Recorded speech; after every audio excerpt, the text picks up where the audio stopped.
బౌలర్లకు చుక్కలు చూయించిన బ్యాట్స్మెన్, కొందరికైతే కలలల్లో వచ్చిండు. షేన్ వార్న్కి అయితే రాత్రి కలలల్లో వచ్చి కొడుతున్నట్టు అనిపించిందట. అంత ఖతర్నాకుడు సచిన్ టెండూల్కర్. కానీ సచిన్ టెండూల్కర్ అంత పవర్ఫుల్ అవ్వడానికి కారణం ఏం తెలుసా? ఏంటిది? గట్టిగా ఇప్పుడు ఏంటిది? ఏంటిది? ఏంటిది? ప్రాక్టీస్. అయితే అద్భుతమైన పాయింట్ ఒకటి జరిగింది. ఆయన చాలా ఉన్నాయి అద్భుతాలు, ఒక డిస్కస్ చేద్దాం. బ్రాడ్ హాగ్ అనే కొత్త బౌలర్ వచ్చిండు. ఏ కంట్రీ ఆయన? ఎవరికైనా ఐడియా ఉందా? ఆస్ట్రేలియా. కరెక్ట్. స్పిన్నర్. ఆయన కూడా లెగ్ స్పిన్నరే, షేన్ వార్న్ లాగా. బ్రాడ్ హాగ్ కొత్తగా వచ్చి ఏం చేసిండు తెలుసా? ఫస్ట్ మ్యాచ్లో ఏం చేసిండు? సచిన్ టెండూల్కర్కు బౌలింగ్ కొత్తోడే అన్నంటే జనరల్గా భయం పుట్టుకుంటుంది. ఎందుకంటే ఎటు కొడతాడో తెలియదు. ఆ ఒక్కసారి కొట్టుడు అలవాటు అయింది అనుకో, వాన్నే కొడతాడు పక్క. అది అందరికీ తెలుసు బౌలర్లకు. అందుకేం తెలుసా? సచిన్కు దొరికినావు అనుకో కరెక్ట్గా, నువ్వు అవుట్గా, నీ కెరియర్ అవుట్ అవుతుంది, నాశనం అవుతుంది. అదే రోజు ఓపెన్ అయ్యి నాశనం అవుతుంది. బ్రాడ్ హాక్ కూడా తెలుసు, ఎందుకంటే Shane Warne example Brad Hogg తెలుసు, same Australian team. Brad Hogg అదృష్టం ఏమైంది? ఫస్ట్ మ్యాచ్లో వచ్చిండు, సచిన్ టెండూల్కర్ను బౌల్డ్ చేసిండు. ఇక ఆ వికెట్ ఎంత ఆనందం అంటే బాగా, అసలు క్రికెట్ గాడ్ అనే సచిన్ టెండూల్కర్ వికెట్ దొరికింది అంటే పిచ్చి ఆనందం. ఇక అదంతా మ్యాచ్ అయిపోయింది. అయిపోయిన తర్వాత ఆనందం విపరీతంగా ఉంది. ఆ బాల్ తీసుకొచ్చి ఏం చేసిండట తెలుసా? సచిన్ టెండూల్కర్ దగ్గరికి వచ్చి, సార్ మీరంటే నాకు నిజంగా కదా one of the famous God of the cricket match కాబట్టి ఖచ్చితంగా ఉంటుంది. సార్ మీ అపోనెంట్ అయినా సరే ఈ రెస్పెక్ట్ అనేది స్పోర్ట్స్ మ్యాన్కు చాలా ఇంపార్టెంట్. ఆ బాల్ తెచ్చి ఏం చేసిండట అంటే, సార్ మీరంటే చాలా రెస్పెక్ట్ నాకు, కానీ మీ వికెట్ ఈ బాల్తో తీసినందుకు లైఫ్ లాంగ్ ఈ బాల్ నేను లైఫ్లో గుర్తుంచుకొని ఇంట్లో పెట్టుకుంటా, సువినీర్ లాగా దీని మీద మీ ఆటోగ్రాఫ్ ఇవ్వండి సార్ అని బాల్ ఇస్తే అందరు ఏం చేస్తారో నాకు తెలియదు. చూడండి సచిన్ టెండూల్కర్ ఎందుకు అయిండు అనేది ఈ ఎగ్జాంపుల్తో. అని దాని మీద ఏం రాసిండు తెలుసా?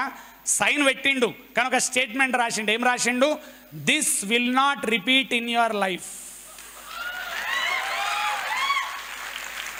అంటే ఏంది? మళ్ళా నీకు బౌల్డ్ గాను నేను. అయితే రాయడం గొప్ప కాదు. ఇప్పుడు రేపు ప్రాబ్లం ఏంది తెలుసా? మళ్ళా బ్రాడ్ హాగ్ చేతిలో కనుక నువ్వు బౌల్డ్ అయినావు అనుకో, ఈ రాసిన దానికి జీవితంలో ఇన్సల్ట్ మార్క్ వస్తుందని చెప్పి సచిన్కి ఒక పిచ్చి. అట్లాంటివి ఏమైనా చేసిండు అనుకో ఇక వదిలిపెట్టాడు.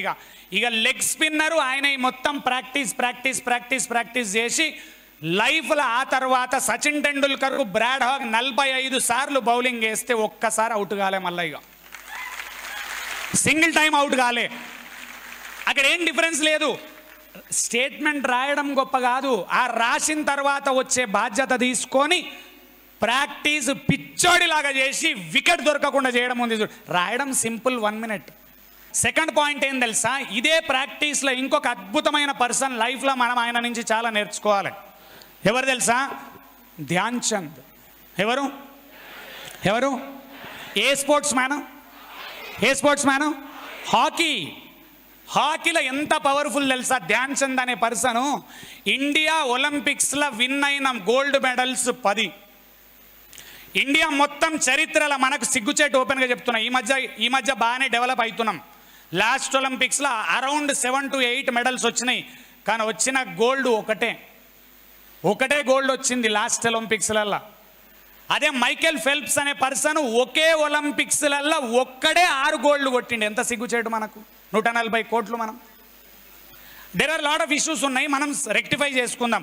ఎవరన్నా మనం సిగ్గుచేటు అన్నప్పుడు కరెక్ట్ వర్డ్కి సిగ్గుచేటు అన్నప్పుడు యాక్సెప్ట్ చేసుకోవాలి. దాన్ని రిటర్న్ ఎందుకు మాట్లాడతాం నాకు అర్థం కాదు. అది కరెక్ట్. 140 కోట్లు ఒలింపిక్స్ మొత్తంలో ఒకే గోల్డ్ మెడల్.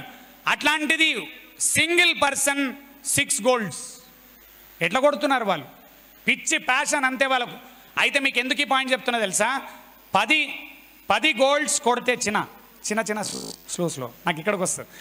10 golds మొత్తం ఒలింపిక్స్లో మనం విన్ అయితే 2 golds సింగిల్ కొట్టిర్రు రీసెంట్గా. అభినవ్ బింద్రా. సెకండ్ ఎవరు? కరెక్ట్ ఎవరు? అభినవ్ బింద్రా, నీరజ్ చోప్రా 2 మాత్రమే గోల్డ్స్ మనకు సింగిల్ ఈవెంట్లల్లా. మిగిలిన 8 ఈవెంట్స్ వచ్చింది హాకీలో. 8 golds కొట్టింది ఇండియా హాకీలో. మనకు తెలియదు ఎందుకు తెలుసా? 1980 బిఫోర్ జరిగింది చరిత్ర మొత్తం. కీలకమైన వ్యక్తి ఇండియన్ హాకీ దానికి ఎవరంటే ధ్యాన్ చంద్. గమ్మతేం తెలుసా? హాకీలో మనందరం అర్థం చేసుకోవాలి. చాలామంది హాకీ రెగ్యులర్గా చూడనోళ్ళు, ఆడనోళ్ళు, కానీ ఆడడం ఈజీ కాదు. చూడనోళ్ళు అసలు హాకీలో ఎన్ని గోల్స్ చేస్తే గ్రేట్ తెలుసా? 1, 2, 3 చేసినావు అంటే కేక. హాకీలో 3 goals చేస్తే కేక. ఒక ప్లేయర్ 1 goal చేసిండంటే అద్భుతం. వాడు చరిత్రలో రాసుకోవచ్చు, నేను ఒలింపిక్స్లో ఒకటి చేసినా అని. అట్లాంటిది ధ్యాన్ చంద్ 12 గేమ్స్లల్లో 35 గోల్స్ కొట్టిండు. 35 గోల్స్ ఒలింపిక్స్లలో, అది ఒక ఒలింపిక్స్లల్లో. రెండోది హైలైట్ అది కాదు తెలుసా, ఒకే మ్యాచ్లో, ఒకే ఇంటర్నేషనల్ మ్యాచ్లో ఓపెన్ చేసి పెట్టాను, ఒకే ఇంటర్నేషనల్ మ్యాచ్ ఒకే ఒలింపిక్స్లల్లో 10-11 గోల్స్ కొట్టిండు ఒకే మ్యాచ్లో. అది ధ్యాన్ చంద్ హిస్టరీ. అయితే ఆయన ఏం తెలుసా, ప్రాక్టీస్. ఆయన అద్భుతమైంది ప్రాక్టీస్. ఎక్కడ ప్రాక్టీస్ చేసేవాడు తెలుసా, ట్రైన్ పట్టి ఉంటుంది కదా, ట్రైన్ పట్టా, ఆ పట్టా మీద బాల్ని కింద పడకుండా దాన్ని అటు ఇటు తిప్పుకుంటా ప్రాక్టీస్ చేసేవాడట. చూడండి ప్రాక్టీస్ అంటే ఎట్లుంటుంది అనేది. 1932లో అయితే ధ్యాన్ చంద్ 3 ఒలింపిక్స్లలో నిలబడ్డప్పుడు 3 ఒలింపిక్స్లలో 3 గోల్డ్ కొట్టడానికి ధ్యాన్ చంద్ కథ. అందరూ ఏమంటుండే తెలుసా, ఒక మెజిషియన్ హాకీ ఆడుతున్నాడు చూద్దాంపా, ఇది మాట. ఆ ప్లేయర్ ఆడుతుండే అనకపోయేది, ధ్యాన్ చంద్ ఆడుతుంటే మెజిషియన్ ఆడుతుండే చూద్దాంపా. ఎందుకు తెలుసా, ఒక దాంట్లో చెప్తున్నా 1-2 కొడితే గ్రేట్ అంటే 8, 10, 12 ఇట్లా గోల్స్ కొడుతుండే. ఒక మ్యాచ్లో ఇండియా చేసిన గోల్స్ ఏంటి తెలుసా, ధ్యాన్ చంద్ ఉన్న టైంలో 35 గోల్, 29 గోల్స్ ఒక మ్యాచ్లో. బ్రాడ్మ్యాన్ ఏం చెప్పిండు, క్రికెట్లో బ్రాడ్మ్యాన్ గ్రేట్ ఏమన్నాడు తెలుసా, ధ్యాన్ చంద్ క్రికెట్లో రన్లు కొట్టినట్టు కొడతాడు, గోల్స్ వేస్తాడు అని చెప్పిండు. క్రికెట్లో రన్స్ చేయడం గ్రేట్, ఫుట్బాల్లో హాకీలో గోల్స్ చేయడం డిఫికల్ట్. అట్లాంటి పవర్ఫుల్ పర్సన్. ఫైనల్ ఒకసారి ఎంత అద్భుతం అంటే, ఒక హాఫ్ మ్యాచ్ అయింది, ధ్యాన్ చంద్ సింగిల్ గోల్ చేయలే ఒక మ్యాచ్లో. మొత్తం హాఫ్ టైం అయింది, కోచ్ వచ్చి అడిగిండంట, 1 గోల్ పడతలేదేంది ధ్యాన్ చంద్ నీకు ఇవ్వాలా అని అంటే, ధ్యాన్ చంద్ ఏం చెప్పిండంటే తెలుసా, ఒలింపిక్స్లో ఆ గోల్ పోస్ట్ ఎందుకో రాంగ్ అనిపిస్తుంది సార్, నాకు కొలువు ఉండి అన్నాడంట మ్యాచ్ రెఫరీతోని. ఇక్కడ ఒలింపిక్స్లో అందరూ పరేషాన్ అయిపోయారు. అయినా మళ్ళీ అన్నాడంట, అది ఎందుకో నాకు డౌట్ వస్తుంది, ఒకసారి కొలువుండి, ఎందుకంటే నేను కరెక్ట్ కొడుతున్నా కానీ నాకు ఎక్కడో డౌట్ వస్తుంది, గోల్ పోస్ట్ చిన్నగా ఉంటున్నట్టుంది సార్, కొలువుండి అంటే మ్యాచ్ రెఫరీ ధ్యాన్ చంద్ చెప్పినాడు కాబట్టి నిజమే అని కొలిస్తే 2 ఫీట్లు తక్కువ ఉందట గోల్ పోస్ట్. ఆటగాడంటే ఎట్లుండాలి చూడండి, దూరం నుంచి అంటే ఆయన ఆట మీద ఎంత కాన్ఫిడెన్స్, నేను ఖచ్చితంగా గోల్ చేస్తా కానీ గోల్ పోస్ట్ చిన్నగా ఉన్నందువల్ల గోల్ కొట్టలేకపోతున్నా నేను అని మ్యాచ్ రెఫరీతో చెప్పించి మధ్యలో ఆపిచ్చి కొల్పించి ఎస్ ధ్యాన్ చంద్ కరెక్ట్ అని నిరూపించిన వ్యక్తి. ఇండియా గర్వించదగ్గ వ్యక్తి. ఇండియాది నేషనల్ స్పోర్ట్ ఏంటిది క్రికెట్ కాదు. పిల్లలకి ఎవరికన్నా అలవాటు తెలియకుంటే గుర్తుంచుకోండి, అది నాన్ సెన్స్. క్రికెట్ మంచి మ్యాచ్ కానీ నీకు తెలియకపోవడం రాంగ్. ఏంటంటే హాకీ నేషనల్ స్పోర్ట్ ఇండియాది. ధ్యాన్ చంద్ పేరు మీద ఖేల్ రత్న అవార్డు ఉంది, ధ్యాన్ చంద్ ఖేల్ రత్న అవార్డు అని పెట్టేసినారు. అంత పవర్ఫుల్ పర్సన్. ఇంకొక హైలైట్ విషయం ఏమైంది తెలుసా, 32లో జర్మనీలో ఫైనల్ ఆడుతున్నారు. ఎవరు వచ్చి కూర్చున్నారు తెలుసా, 1932లో అడాల్ఫ్ హిట్లర్ వచ్చి కూర్చున్నాడు మ్యాచ్లో. హిట్లర్ వచ్చి కూర్చున్నాడు, మ్యాచ్ చూడాలి నేను అని చెప్పి. చూసిన తర్వాత మ్యాచ్ మొత్తం ఏమైంది తెలుసా, బాల్ ఎవరి దగ్గర లేదు, ఒక్క ధ్యాన్ చంద్ దగ్గరనే తిరుగుతుంది మొత్తం ఆట మొత్తం.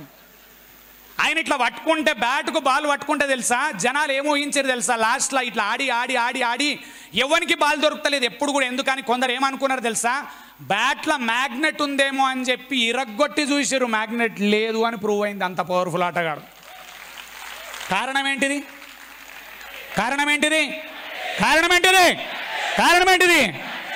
ప్రాక్టీస్ చేయకుండా బేకారుగా ఇంట్లో కూర్చొని సొల్లు కొట్టి బార్లలో టైం వేస్ట్, టీవీల ముందర టైం వేస్ట్, సీరియళ్ళ ముందర టైం వేస్ట్, చాయ్ కేఫ్లలో టైం వేస్ట్, గాలి దగ్గర కూర్చొని సిగరెట్లు తాగుడు చేసి వచ్చి పెద్ద పీకుడు మాటలు వెనక కూర్చుంటే గ్రేట్ కావు సామి.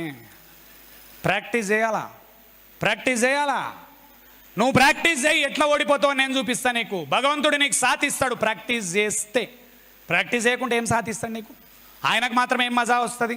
అయితే అడాల్ఫ్ హిట్లర్ మ్యాచ్ చూసి మొత్తం ధ్యాన్ చంద్తోనే బాల్ తిరుగుతుందని చెప్పి తర్వాత అవార్డు ఇచ్చినప్పుడు కలిసి ఆయనను కౌగలించుకొని తర్వాత ఏమన్నాడు తెలుసా, ధ్యాన్ చంద్ ఇండియాలో ఏముంటావు, జర్మనీకి రా, నీకు ఇక్కడ కెప్టెన్ చేస్తా, మా దగ్గర ఆర్మీలో మంచి పోస్ట్ ఇస్తా అంటే నో, నేను భారతీయుణ్ణి, ఇండియాకే ఆడతా అని చెప్పిన వ్యక్తి ధ్యాన్ చంద్. జననీ జన్మభూమిశ్చ స్వర్గాదపి గరీయసి,